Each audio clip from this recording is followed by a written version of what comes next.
Hi, this is Emily Deaton, and you're listening to my friend Matthew Shapiro's podcast, Six Wheels Consulting Disability. Nice.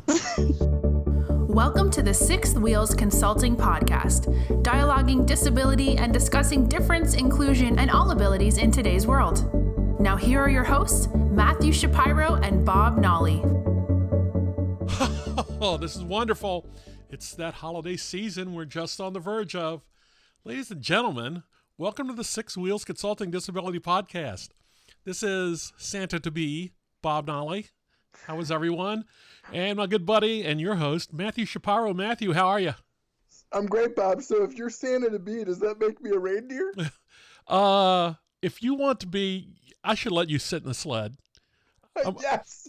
Awesome. I'll be glad to pull the sleigh. But, you know, it's going down the chimney thing I was just trying to be respectful of. Yes, of course. So, yeah, I know what you'll do. You just send the damn reindeer chowing down the chimney. That's the way this is all going to shake out. Yeah. Okay, then. So a couple of things I want to ask you tonight. We're sitting here now, and the last time we went on the air, it was a beautiful fall afternoon. We talked about football a little bit, and boy, football's getting gritty this time of year now. Yes. But, you know, we're sitting here just before Thanksgiving.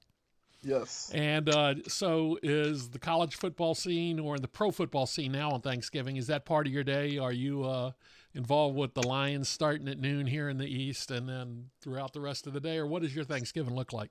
Yeah, so great question. So Thanks. That's why I'm here, by the way. You know, Yeah, no, I got a stack of them right here. That's why we pay you the big bucks. So we're actually going to be just kind of, most of our extended family is out of pocket for Thanksgiving this year. So we're actually, Mom and Dad and I are just going to our neighbor's house, and we're going to have like a neighbor's giving. That's fun. I've done that. That is fun. It's going to be fun. And to answer your football question, I will probably watch football, but I don't know if I will be that invested in it. Well, that's true. Yeah. But the Redskins, that was a big win for them this weekend now. Well, we got one. Yeah. That's more than the Bengals can say. Yeah. Well, I kind of was hoping the Bengals would win so we could be back in that I feel like we're doing a show here that we're trying to get syndicated by ESPN or something. I'm just kind of going off the rails. I could talk sports for days, as we know, but that's not why our listeners. That's are our here. next project. That's our next project. That's well, right. Other than the football and the eating side of Thanksgiving, and your neighborhood Thanksgiving plan is great because you'll be able to come home and the house will be clean. I literally have to roll about, 20 feet, and I'm where I need to be. Yeah, you won't even have to recharge. Yeah, that's just great. It's great. All right. Great. So as we flip the page off of that side of the football and the food and the whatnot, and talk about Thanksgiving and the topic of gratitude, yes. Over on the other show on Labrador Leadership, we talk about mindfulness and gratitude there, and it is a good time of year before we spin into the vortex of the Christmas or Hanukkah or holiday celebrations to just take the pause and think about what we'd be grateful for. And I'm going to ask you yours in a minute. But, I think this year I'm very grateful for two things jumped right out of my mind. Number one is the fact that my parents are both still here. That's fantastic. And people looked at me and, and just go, your parents are still alive? I went, yes, they are. And they're both in reasonably good health. And they're both living alone.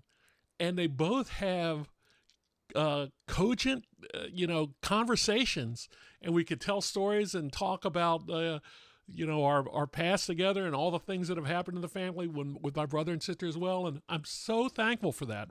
And, I mentioned, I think earlier that I became a grandfather, which of course infers that they became great grandparents, and they were both able to hold their great granddaughter. And yes. On some level, it's the rite of passage, and that's the circle of life and blah, blah, blah, and all that. But that was a big deal.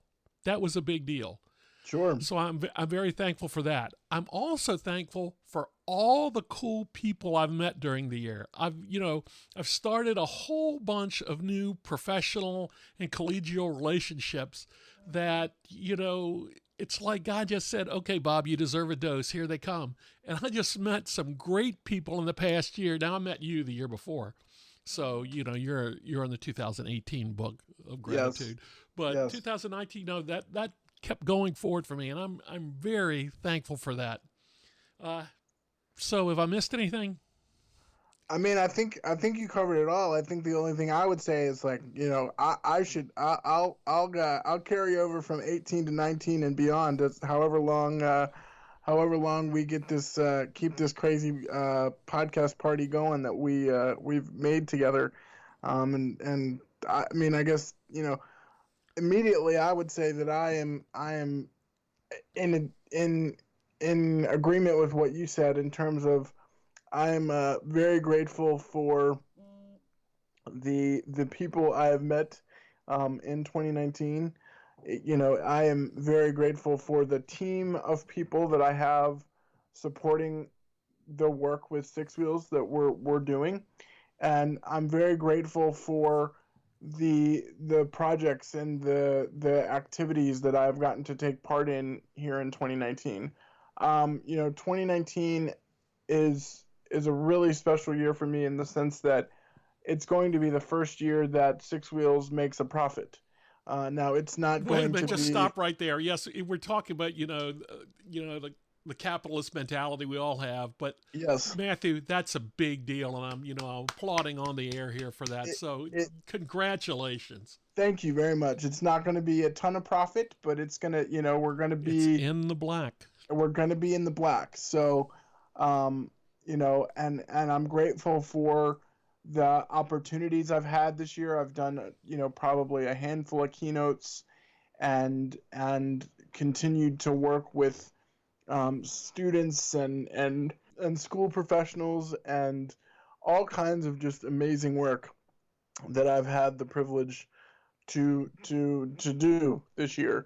And I hope that, people are recognizing the messages and the work we are trying to do with Six Wheels, because now the goal is, all right, take what we've done in 2019 and multiply it and quadruple it and do more in 2020 and beyond. And so that's really what we're angling for, what I'm angling for. That's what I'm angling for when it comes to 2020, and I'm just excited to see what the new year brings.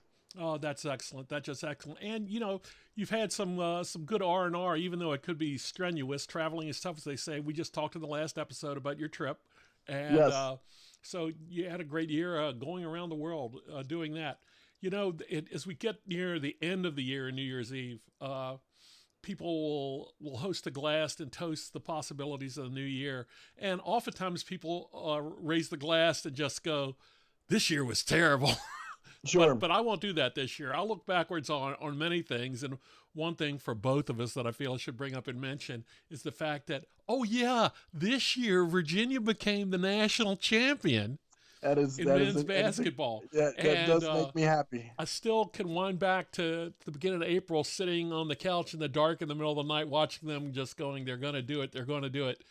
And it's a great story of redemption and a great sports story in it all. But sure. You went to the scene of the crime, and you got to visit with those guys. What was it like in Charlottesville? Tell me about that trip, and what was how did you get there?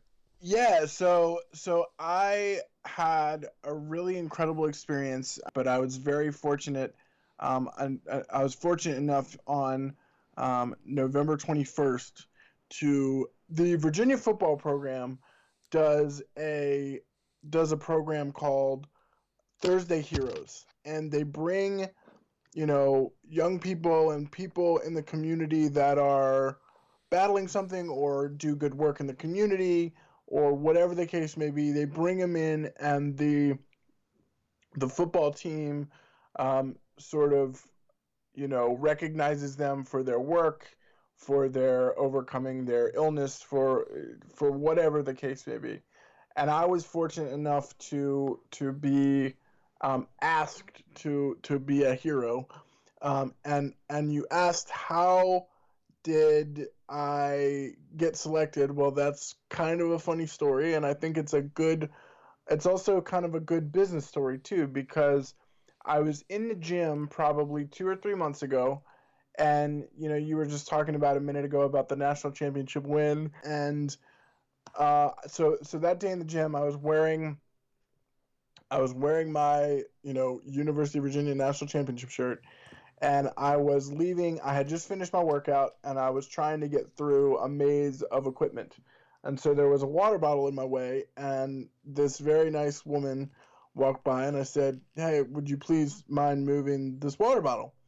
And she of course obliged and moved the water bottle, and then she goes, she saw my shirt, and she said, "Are you a big University of Virginia fan?" And I said, "Yes, ma'am. I happen to be a season ticket holder for basketball, a season ticket holder for football, and I try to watch as many of the games as possible, and just very much enjoy the athletics of Virginia." And she said, "Well, would you like to meet the football team?" And I said, "Absolutely, I would."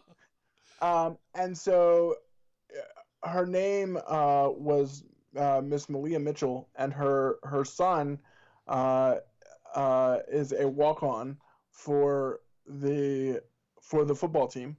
And she said, "Let me see if I can connect you and have you be a part of this Thursday Heroes program."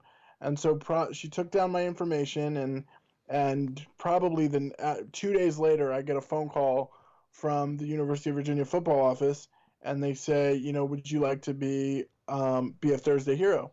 And I was like, "Absolutely, I would." And so on the 21st of November, myself, my mom and my dad, my sister-in-law Anne, my brother Jason, his best friend Tanner, and my two friends Griffin and Zach were able to go to practice before their most recent game. And so while practice was going on, I took a tour of the football facility, the McHugh Center. I got to kind of see the end of practice a little bit, watching practice at the end of practice, and then got to spend some time with the football team, where they proceeded to, just be happy to have me there. I was making them laugh. I was, just having a good time, and they proceeded to, I guess you would say, shower me with a bunch of amazing resources and gifts and things. Oh, that's so much fun. I received a signed football helmet that was signed by all the football coaches. I received a signed football that was signed by a bunch of the players. I received a bunch of gear, shirts, hats, all kinds of stuff. Then they also gave me, an Apple Watch. That's something I have been. Nice. Well, that's a swag bag. Yeah, something I have been trying to get for my work, to help me with my work and all of those things. So they help me with that. They gave me basketball seats to the UNC UVA basketball game. Oh, not just any basketball game, the North Carolina basketball game. One of the better games of the year at JPJ. Then they also said, "We want you on the field for the Liberty game pregame." So that's last Saturday. I was able to go on the field with the team pregame, and some of the players came over and said hello. I got to see Miss Mitchell's son, Hayden, again, and he and we took some pictures while I was at the event on Thursday. Got to take some pictures with Bryce Perkins, the quarterback. Got to take some pictures with Bronco Mendenhall, the head coach of the football team. They also... So now your pictures, let me interrupt. Your pictures, have you put them up on social? I mean, I know your mom has put up some, but are you got them on the website? I'm going to put some up on social. There's the video on my social media page that the Thursdays Heroes program put out. I also received a special shout-out video from Dave Matthews from the Dave Matthews Band, which was very, very cool. Nice. And one of the other things I kind of asked for, because like I filled out an application and it asked, what are 3 wishes, and I said, I'd love some basketball tickets, I'd love an Apple Watch, and I would love some resources to help with Six Wheels Consulting. And so, in addition to everything I've already mentioned, 2 professors, they both have said that they want me to help co-teach a lecture next fall in one of their classes. One of their classes was all about leadership and like unique leaders and how unique leaders are able to like build things. And so I'm going to be hopefully co-teaching a class with Tim Shriver, who is the director of the Special Olympics. That is one of the things that we'll be doing. And then I'll also be teaching another course on resilience and how one can be resilient. So we'll be calling you professor soon. That's really funny because that's exactly what everyone said. I'm very grateful for all of the gifts and the being showered with gifts, but I'm probably most excited to be teaching these courses. And so I say all that, and one of the other things they said was, as soon as you finish here at the football facility, we're going to take you over to the basketball facility, and you're going to get to tour the basketball facility as well, which I did not know was happening. And so finished up at the football field, take pictures, say thank you, all kinds of stuff. Then me and my group, we go over to the basketball facility where I got to go into Tony Bennett's office. For those that don't know, Tony Bennett is the head coach of the Virginia basketball team. I got to go into Tony Bennett's office. I got to take a picture with his national championship ring on my finger. Oh, that was a great picture. It's as big as your head, Yes. Yeah. The national championship ring is incredible. And I got to take a tour of the basketball facility. I got to see where the basketball players play, or where their lounge. I got to see the film room. I got to see their strength and conditioning room. I got to go into the locker room. I got to see the whole kit and caboodle. And at the end of the tour, we got to go into the practice facility. Me and my friends got to shoot some shots in the practice gym, but then at the end of the tour, I got to go out onto center court at JPJ and take some pictures at center court with me and my family and my friends and things like that. So it was incredible. I got to take pictures with the national buy the national championship trophy, and just be in that atmosphere, which was great.